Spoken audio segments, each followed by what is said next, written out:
Morning with Pete Little and Cheryl and Darcy. It's At Home with the Gardening Gang. And what a magnificent day this Central Coast has given us today. Cheryl, isn't this just the most magnificent weather? It is gorgeous. I love that Christmas in the air. Christmas in the air. No, not Christmas. It's crisp and it's fresh and it's lovely. It's like a promise of a beautiful day. It's gorgeous, Pete.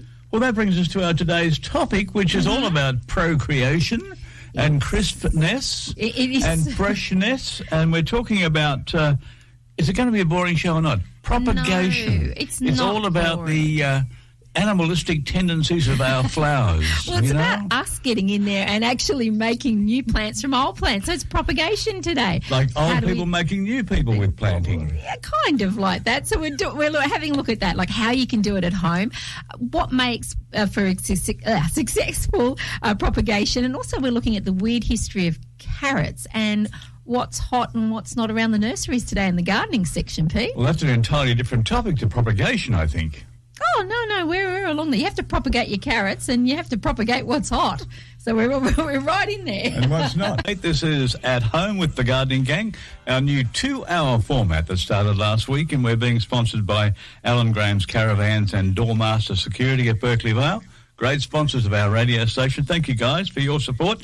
And today, Sherilyn is discussing the wherefores and the whyfores of propagation. Now, let me just commence the discussion by saying my understanding of being a non-propagator would be a person that goes and just buys the cuttings at a shop or the plants, seeds and whatnot, and just plants those and hopes for the best, whereas a propagator chips a little piece away from an existing plant and actually gets that to grow in much the different, I suppose, caring and sharing with that plant. Okay. Am I right? Yeah, well, you're on the right track, Pete. It's not exactly right, but you're on the right track there.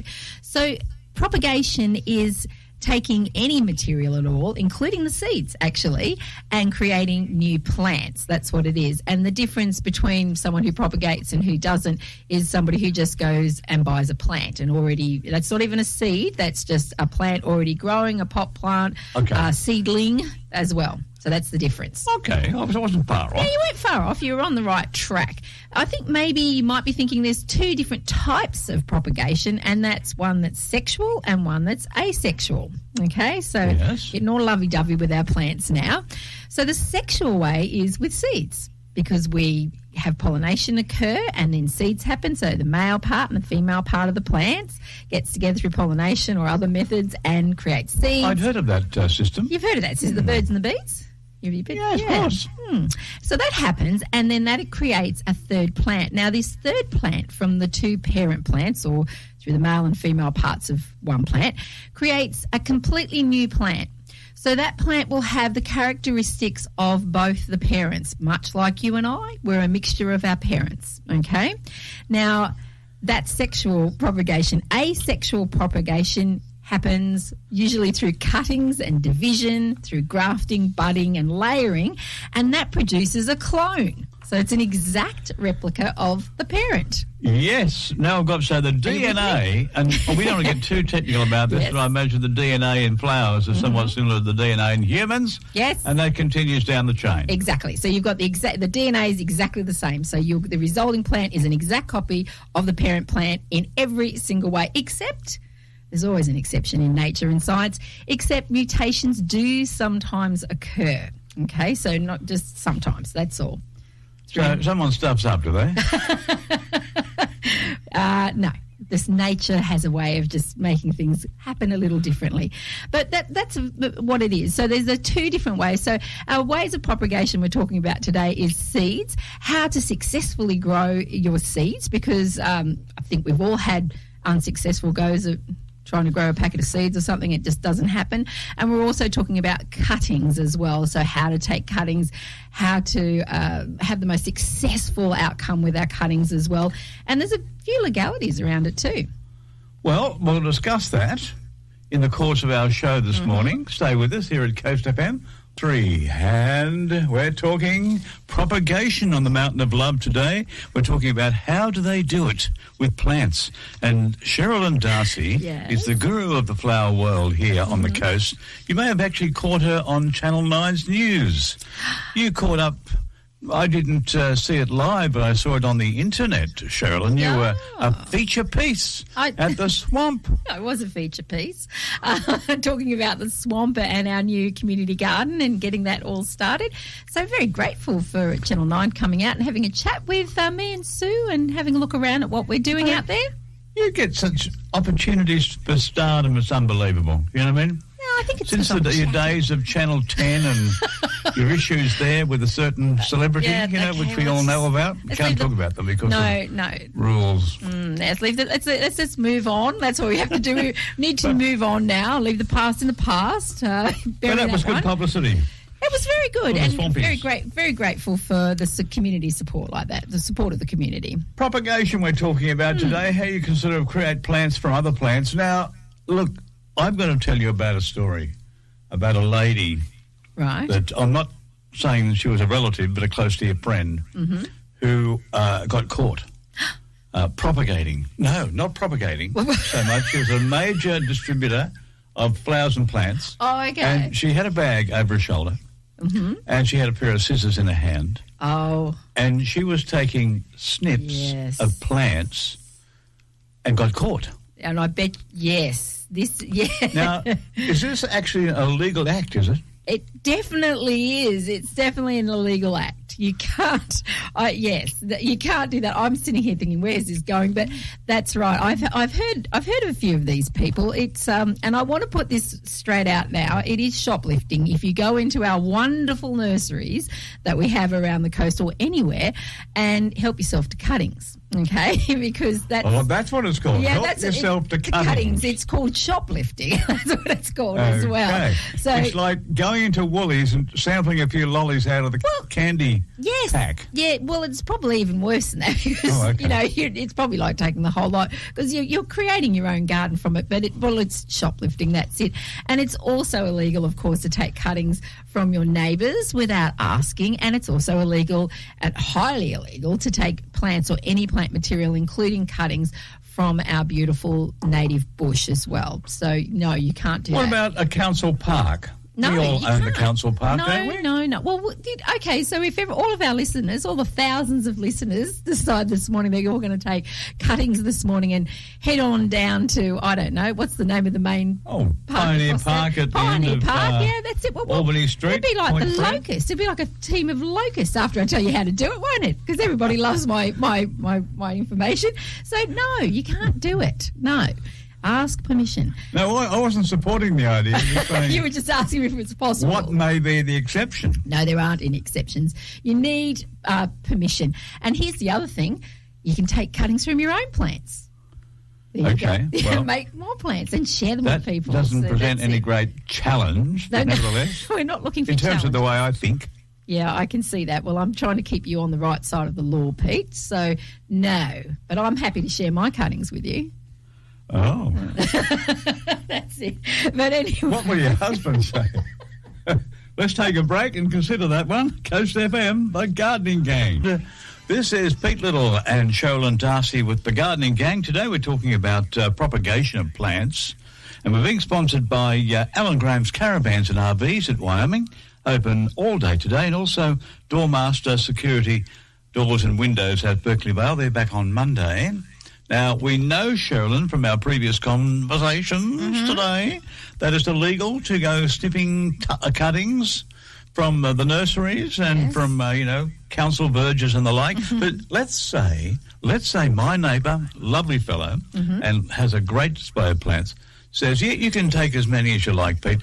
How do I handle it? What sort of tools of trade do I need to cut away? Okay, well, the first thing you've got to remember is cleanliness is next to propagation godliness. So we don't want to spread any diseases into your lovely neighbour's property, and you don't want to bring them back to yours because, I'm sorry, but all plants have some sort of bacteria, viruses and diseases around them. They mightn't be apparent to you, but they are. So you have to almost be like a little bit of a surgeon. So all of your tools need to be incredibly clean. You need to use a rubbing alcohol of some sort to clean them as well. And don't ever use something from one plant to the next. So if you're taking cuttings off one plant... How about a face mask? Sorry, everybody. I just looked up and Pete's just put his face mask. Yeah, I'd be putting your face mask on if you go to your neighbour's place. You must do that anyway. So that's right. So that's a good one.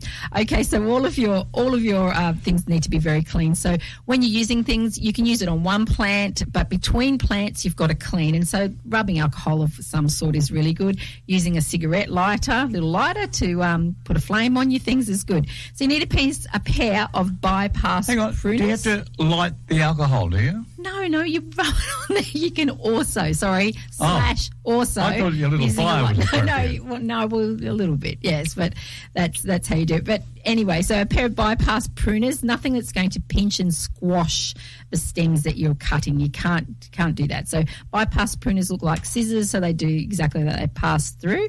Very, very sharp. Keep things sharp. You can make sure you wear a pair of gloves, actually. That would be really good. And then you need little bags of some sort to put your cuttings in to keep them separate. And an esky is a fantastic thing as well. Spray your cutting ends when you take them with a little bit of water and mist them with them, and then put them in an esky and then put them in your fridge until you're ready to plant them. That's as easy as that. And you don't overtake cuttings. You only need a few from each thing. So even though your neighbour says, go for your life, don't go through it like a team of locusts. You need to be a sort of a professor of science almost, you know. No. I'd rather go down to Narara Valley Nursery and just say, hello, I'd like one of those and those they things. Mightn't have and them, get my senior's discount. Oh, they mightn't have them. Propagation is a fantastic thing to do if you want to find plants or share plants that you can't find anywhere else. It's also to increase the stock that you have as well. And a very important thing is plants don't last forever, just like you and me. But the good thing about cloning plants, which is taking cuttings, is you can make them last forever. So if you've got like an old devil's ivy growing there and it's starting to look a little bit sad, I've got one, and you can just take a cutting off it and then replant it, and there's your devil's ivy going forever. And perhaps it's something your grandmother gave you or something. So, you know, they don't have that down at Narara Valley Nursery.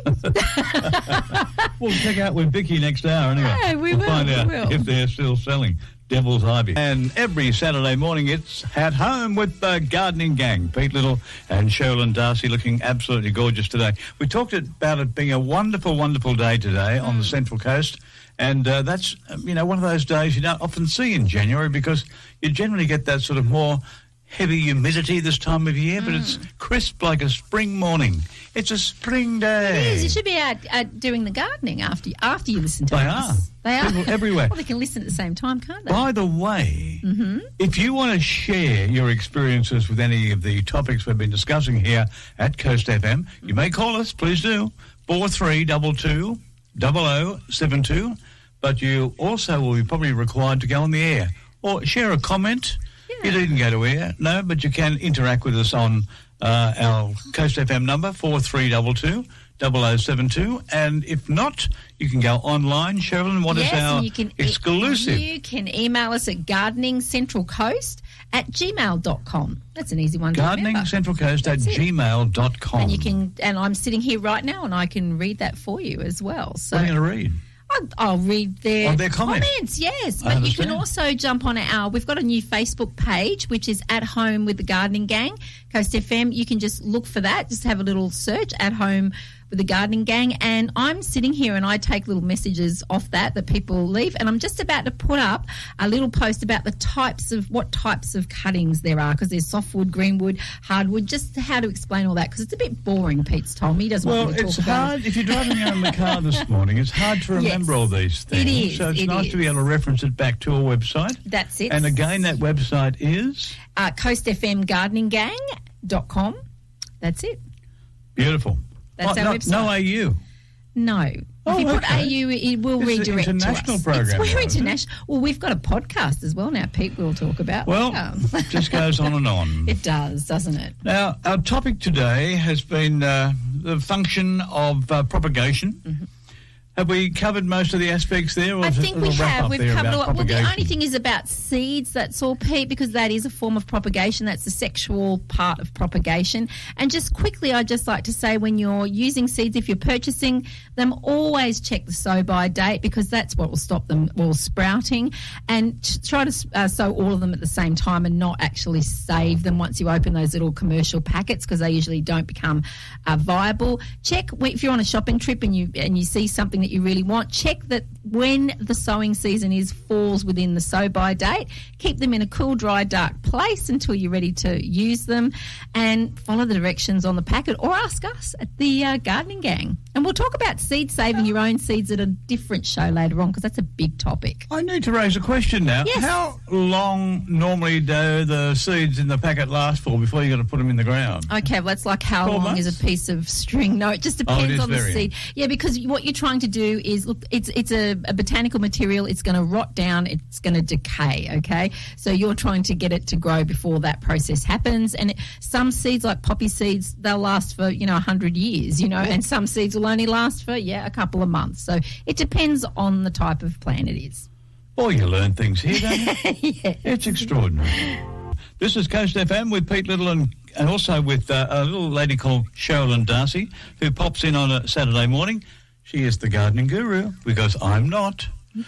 Sherilyn, you've been receiving many responses to our most recent beckoning for a bit of feedback, and it came in from Karina. I've got a question, and it says, "Hi, can you grow native plants from cuttings?" That's a really good question, Karina. Oh, native plants. Native plants, yeah. So I'm assuming Australian native plants, and the answer is yes.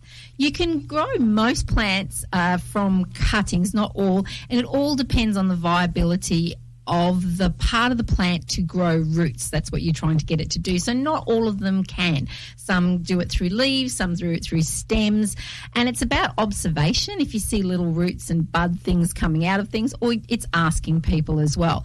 Now, when native plants we've got lots of types of native plants. We've got trees, shrubs, orchids. We've got all sorts, the same as there are all sorts of plants around the world. So it will depend on the actual type of plant. Most plants can be propagated from a stem cutting, and I've just put that up on our website, ways to do that from a stem cutting, the exact ways to do it. The thing is, with Australian natives, you want to take them during the growing season, so they'll be all different as well. And I'm also going to put up a wonderful page I've just found from the Australian Native Plant Society about plant propagation and native plants, Karina, and I'm also going to send it to you in an email so that you've got it directly, and I'll put it up for our listeners. Great question. Thanks, Karina. Well, a good little bit of response there. Yes. I've got to also ask, when we're talking about taking those little cuttings, would that be legal in the, say, national forest? No, it's illegal in the no, Karina. Don't, and everybody else, don't go out and take it from the national I'm trying park. to find a way I can get a plant for Nix. Well, you can if your neighbour's growing native plants, or if you've got one that you want to make more of as well. Say you've got a nice bottle brush and you want 5 bottle brushes. Well, then you can take a few cuttings, and then you've got 6 bottle brushes. See how it works, Pete? Mathematics. That's right. Birds and bees.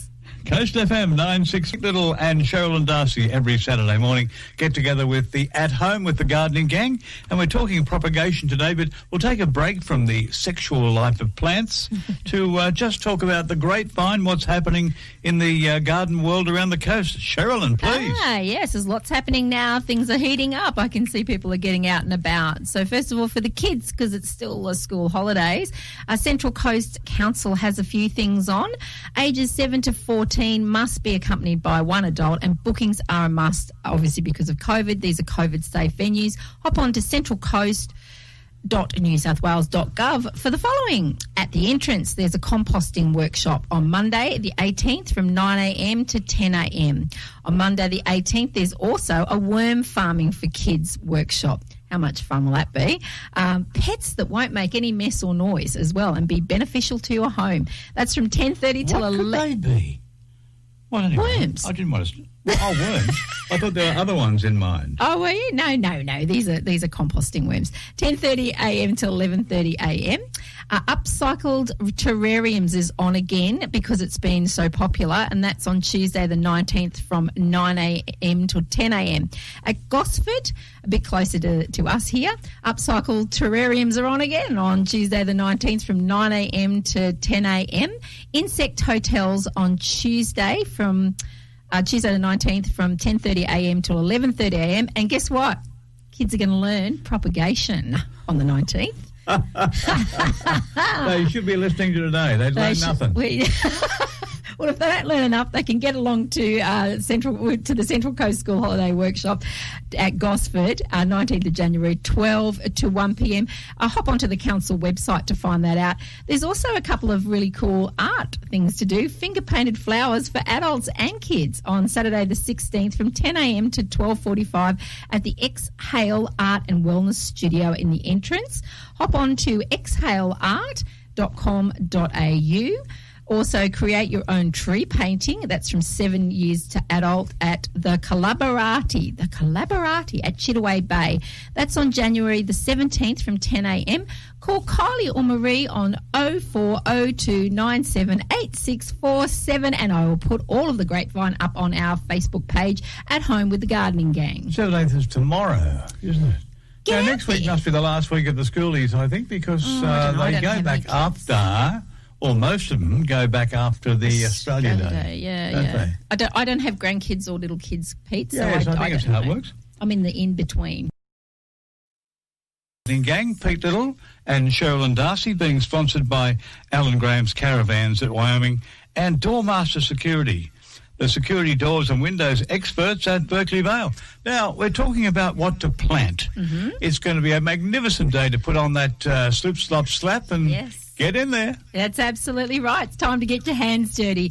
So now you can put in Brussels sprouts, capsicum chili, climbing beans, eggplant, kale, kohlrabi. That's an interesting German turnip. It's wonderful. I learned about that at Dawson Garden when I was helping out there earlier last year. Leeks, lettuce, mustard greens, pumpkin, radish, rockmelon, rosella. We talked about that last week. That's a good one to put in, a native one. Spring onions, squash, sweet corn, watermelon, basil, chives, lemongrass, mint, rosemary, tarragon, azaleas, camellias, grevilleas, marigolds, petunias and sunflowers. And make sure, everybody, that you're harvesting your vegetables regularly at the moment with all these great conditions that we have with the rain and the sun. The crops are really cropping up and coming on. So make sure you do that well. A bit of sea salt or water-based fertiliser is good. If your lettuces have gone to seed, just take them out. Stop sort of trying to eat the lettuce leaves around them because they're very, very bitter. Give them back to the snails. Give them back to the snails and plant some more. It's not too late. You can pretty much grow them year round, so that's a good thing to do. You need to start feeding most of your orchids at this time at the moment. And irises. Irises can be divided right now. I'm a fan of irises as well. So trim the leaves back to about a third and then cut the rhizome sections, which is under the ground. This is all about propagation, and lift them up, and then you can plant some more. So that's how to get your hands dirty this weekend around the garden. And do you have to wear a face mask? Not in your own garden, Pete. Oh, okay, sweet. You're right. But I'm happy about that. Get your gloves on because we have had a lot of spiders around and get those. Pete Little and Sherilyn Darcy. This is At Home with the Gardening Gang, and we're looking at the various markets around this weekend. How's it looking, mate? It's looking fantastic. A lot of our markets are up and going again. So today the entrance markets are on between 8 a.m. and 2 p.m. at the Memorial Park. There will be freshly baked breads and a patisserie, gourmet hot foods, oils, homemade lemon butter. Oh, yum. I do like myself some of that lemon butter. Strawberry jam, fashions and crafts. The Farm and Fork Farmers Market are on today at the Morisset Showgrounds between 8 and 1 p.m. The markets feature local farmers and producers, food trucks, homewares, fashion and much more. Tomorrow, on Sunday the 17th of January, the Gosford City Farmers Market is being held at the Gosford Showground between 7 a.m. and midday. Check out the fresh fruit and veggies, cheeses, olives and homemade relishes. There are also international foods, coffee and much, much more. The Umina Beach markets are being held tomorrow between 9 a.m. and 2 p.m. next to the Umina Surf Lifesaving Club. There are loads of stalls with everything you could possibly find in a market: art, clothes, ready-to-eat food, jewellery and live music. The Toukley markets are on tomorrow in the Coles car park between 7 a.m. and 1 p.m. There are craft stalls, bric-a-brac, doggy treats, plants. There's lots of plants. I get a lot of plants from the Toukley markets. That's an insider tip for you. Seasonal fruits and veggies and much more as well. So that's around the markets on the Central Coast this weekend, Pete. Now say it for me slowly. Oh, bric-a-brac. Bric-a-brac. Well done. With Pete Little and Sherilyn Darcy, we're the Gardening Gang. We appear just out of nowhere every Saturday morning between 8 and 10. Talk about gardening, talk about things that are happening here on the Central Coast. And Sherilyn, you've got something of vital interest here that you'd like to share with our many, many millions of listeners worldwide. I do. Well, a couple of hundred anyway. That's right. Well, I thought we'd have a little segment, just a quick one each week, about botanical history, because we seem to get a lot of interest in the little snippets that I share with you each week. So this week we're going to look at actually two things. Firstly, green thumb. You're always calling me the green thumb, P, and I thought I would let you know where that amazing little term comes from. So green thumb actually comes from something that used to happen in Britain back in the time of, when there was peasants sort of out in the field and they were picking things. There used to be in medieval England. Peasants? Well, the peasants are there. I'm from the north of the Central Coast.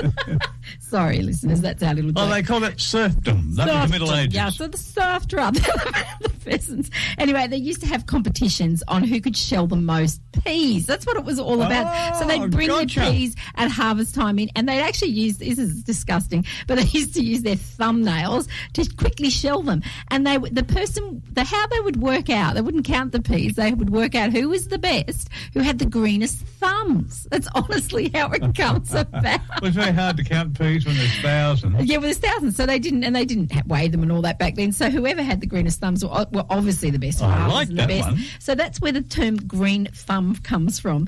Carrots. Let's have a little talk about carrots. They're a really popular root vegetable, and although they come in lots of colours and things now, they actually were white when they first came, or yellow, that were the sort of colours, and it's just through propagation, breeding, that we have the more green-like appearance.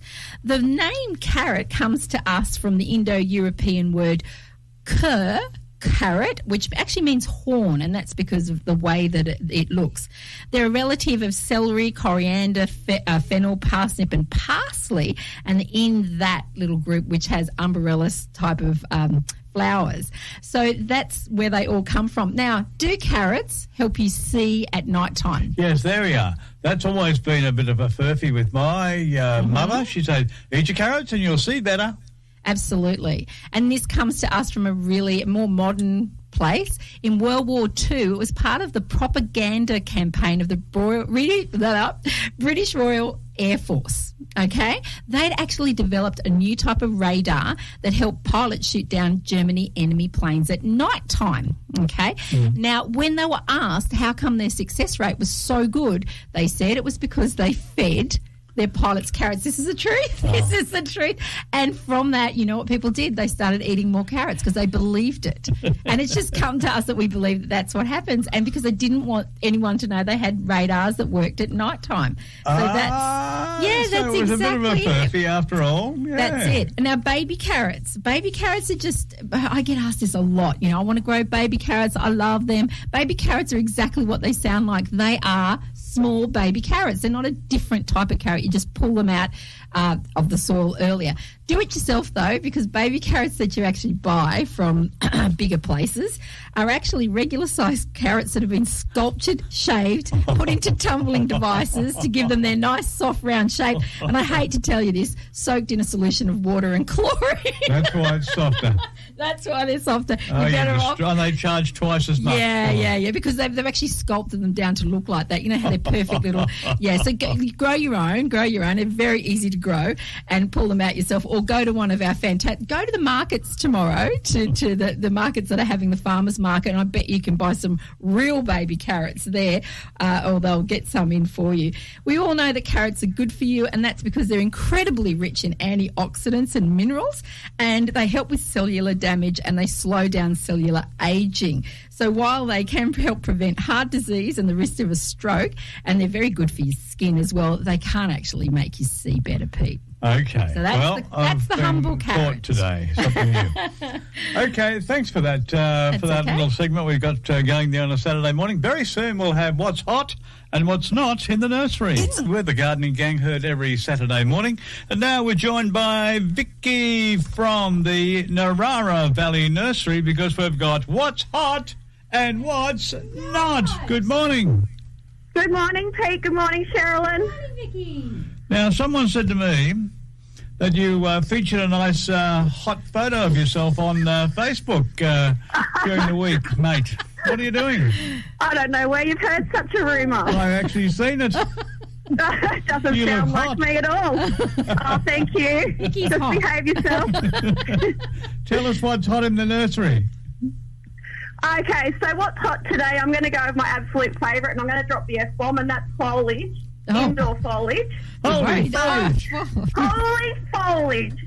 So we are packed to the rafters with indoors right now, and I'm telling you, we've got beautiful big fiddle-leaf figs, happy plants, bamboo palms, and we've got all the flowering peace lilies, the underrated syngoniums. We've got it all.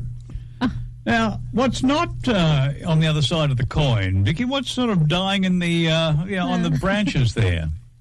Your post-Christmas colours. So it's time to get your Christmas bush, your Christmas trees and your poinsettias out of the house, into the garden, and replace them with some nice indoor foliage. Oh, what a thoughtful thought. Now, earlier in the program today, I don't know if you were tuned, I know you're at work busy, but we were talking about taking cuttings. Now, do you often have, or do you actually find people coming into your nursery, those sly ones with a pair of snips and a little bag under their arm who try and snip? There you go. What action do you take at Narara Valley? So we find that happening with our cactus and succulents and all sorts of things, yeah. Do you break Keeps us legs? amused. Sorry? Do you break legs or not? Do you break... No, we set the flying monkeys out onto them. I love it. Okay, I think it might be a problem for every nursery when people try and come in and take, Yeah. what was the word you Unfortunately, you used? can't wipe that out. Yes, that's the go. Well, they're not hot at all, are they? No. No, they're not. Okay. They're Well, complete Vicky, knots. thank you for your undivided attention this morning and your bright You're personality. very welcome. Yeah, thank you. And we'll catch you next week with what's hot No worries. and what's not. Holy foliage. Yeah. Bye, guys. Bye, Vicky. Coast FM 963 with Pete Little and Sherilyn Duff with the Gardening Gang. Now, because we are stuck at home, we can't go overseas, Sherilyn came across something I want you to hear about, because she's going to go to Ireland. She's currently walking around Ireland in a virtual tour. I am. In a virtual tour. That means you don't have to go there. But do you have to walk? I mean, what's the... Yeah, well, you have plan? to walk. You can't just sit on your couch and just, off we go around Watch Ireland. the TV. Watch the TV and go around. Well, you could. Maybe you could cheat. I'm not going to cheat because I'm getting fitter this year. Well, you better explain what you do. Okay, so you can do this if you've got a smart watch and a smartphone, but you can also do it with just a computer as well. But they do hook up. It does hook up to all that. So these challenges are run by different companies online, and they give you the street view of a track of whatever you want to do. There's a lot of different ones. You can actually do the Great Ocean Road in Australia if you want to. You can create your own tracks as well. But I sort of thought, I might do a Central Coast one, but then I could just get out there and do the Central Coast one. But I am walking around the Central Coast and cycling as well, and I'm doing the Ring of Kerry in Ireland. What's fascinating is that it gives you street view. So, for example, I did a 5-kilometre walk yesterday, so you don't look at it while you're walking, but I've got a little smartphone, and it showed me at the end where I'd be, street view, on the Ring of Kerry in Ireland. It sent me a postcard saying, well done, I've put it on our At Home with the Gardening Gang Facebook page. And at the end, they give you a medal as well. So they give you like a big sort of shiny, glossy medal. They actually send it to you in the post. It's very fancy to say that you finished it. And it's 200 kilometres. So you've not completed this yet, have you? No, the whole lot? I started on Thursday. So give me a break. I reckon by now you've probably got 100. No, you wouldn't have 100 up. By now, it's your 2 regime, days. your busyness of life, yes. I'd say you've done 25 Ks. No. I've only done 7.4 Ks. Oh. I have hurt my... But can I just say, to get fit as well, the thing is, it motivated me. This morning I got up. I actually woke up a half an hour earlier to come into the station, and I've got a stationary bike, and I couldn't go out for a walk this morning. It was dark, but I just went, you know what, I'm just going to jump on, and I did quite a few kilometres, and I was really proud. But see, it's the motivation to get that medal. And I thought it was a bit funny at first. I thought, I'm going to do this to test this out for the listeners that are at home. And when I put the little link up on my Facebook page, I was blown away with the amount of people saying, I've done the Inca Trail doing that, I've done this, I've done that, I'm doing it. But everyone seems to be doing it, Pete. Well, let me tell you, the alternative is a little easy, which I tend to take the easier way out, mate. Okay. You can jump on YouTube and go for a walk around many of the cities of the world as though you're holding a camera, and there's no dialogue. You just watch what's happening. Right. And I've done the tour through London and Paris and Berlin and also Amsterdam, many of the places I did when I was overseas a couple of years ago. And I'm seeing more stuff on this particular site in the same kind of vibe, nice people walking by, they're sort of saying hello, and you're sitting there having a Pimm's. So you just find... Well, you could do that if you... Or a gin. I like that. Or a gin. Yeah, I'd be doing that, having a gin going through Paris again. That would be fantastic. But there are ways that you can still travel, friends, from your couch, or while you're walking around the Central Coast on our beautiful lakes and foreshores as well. Just FM with the Gardening Gang, Pete Little and Sherilyn Darcy. Now let's look at events around the Central Coast on this absolutely gorgeous weekend. Sherilyn?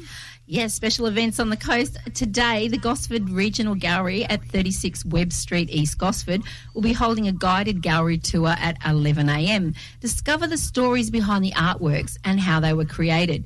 Tukley Library is holding BattleBots next Wednesday at 10:30 a.m. It's suitable for children aged 12 to 17.